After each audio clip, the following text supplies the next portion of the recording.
fléau. Après des contre-performances, les sportifs ne doivent pas seulement gérer leurs propres déceptions.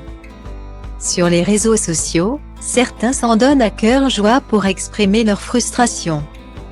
D'autres, encore plus idiots que la moyenne, n'hésitent pas à glisser dans les messages privés du sportif ou de ses proches, pour déverser leur haine.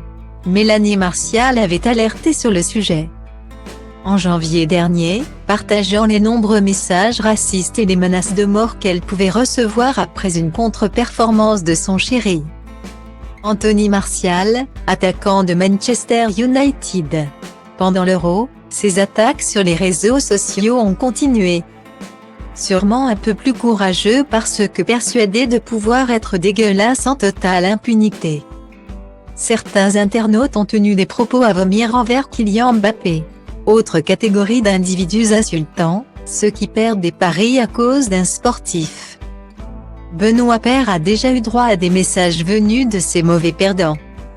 Mardi 3 août, la Française Alizé Cornet se présentait en tant que tête de série au tournoi WTA 250 de Cluj-Napoca, en Roumanie.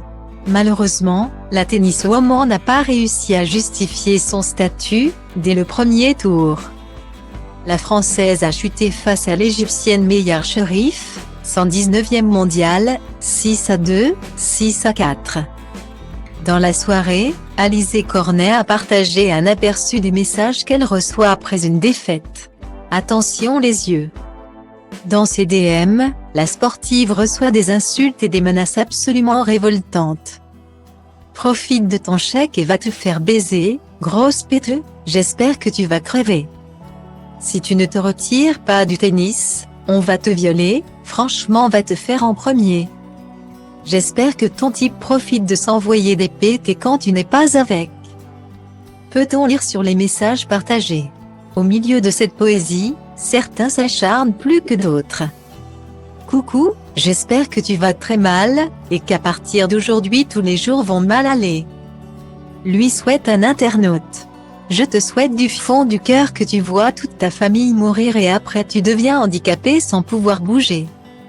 Alizé Cornet tente de réagir avec beaucoup d'ironie à ces messages nauséabonds. Mais alerte tout de même sur le sujet. Il paraît que la santé mentale des athlètes est dans l'air du temps. Point. On comprend mieux pourquoi. Vive les parieurs sportifs, écrit-elle, en légende de sa publication sur Twitter. Pour rappel, l'auteur de harcèlement en ligne risque 2 ans de prison. Et qu'Alizé Cornet a perdu un match n'est pas une circonstance atténuante.